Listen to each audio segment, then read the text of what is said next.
afternoon. The book that I'm going to read an excerpt out of today is called All Creatures Great and Small by James Herriot. Found this book when I was in high school. Just picked it up because there was nothing better to do, and I thought, well, let me give this one a try. And absolutely enjoyed reading it. It's a book that I've read several times over the years. It's actually a first book in a series, so there's other books that this author has written. Some of the neat things about this book that I like so much is it's actually from another time. This is set in the period right leading up to World War II.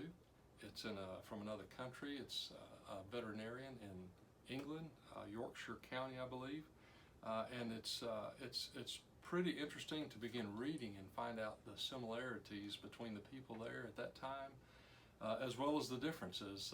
I noticed as you read through some of the language that they use, the idioms are totally unfamiliar to me, but the stories are really amazing. Basically what he's done is taken highlights and some lowlights over his career as a veterinary surgeon, put them together in a book of memoirs, so I think this would be best classified as an autobiography.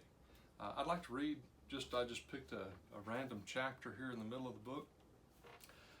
And just to give you an idea how the book goes, he starts this chapter by saying, milk fever is one of the straightforward conditions, but looking down into the beck in the dreary dawn light, I realized that this was one of its more bizarre manifestations.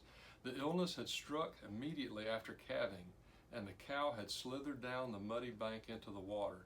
She was unconscious when I arrived, her hindquarters completely submerged, the head resting on a shelf of rock.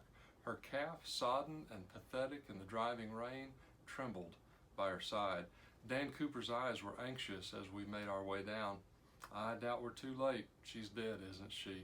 I can't see her breathing. Pretty far gone, I'm afraid, I replied, but I think there's still life there. If I can get some calcium into her veins, she might still come round. I hope so, Dan grunted. She's one of my best milkers. It always happens to the good uns. It does with milk fever anyway. Here, hold these bottles for me. I pulled out the syringe box and selected a wide-bored needle. My fingers numb with the special kind of cold you felt in the early morning with your circulation sluggish and your stomach empty, could hardly hold it. The water was deeper than I thought, and it was over my Wellington tops at the first stride. Gasping, I bent down and dug my thumb into the jugular furrow at the base of the neck. The vein came up, and as I pushed the needle in, the blood ran warm and dark over my hand. I fumbled the flutter valve from my pocket, pushed a bottle into the cup end, and inserted the other end into the needle. The calcium began to flow into the vein. Now, if you're interested in reading more about this book, you can find out how the cow did, to find out if the calf had made it. This book's on, they actually have this book on hand at Barton Public Library. I renewed my membership there.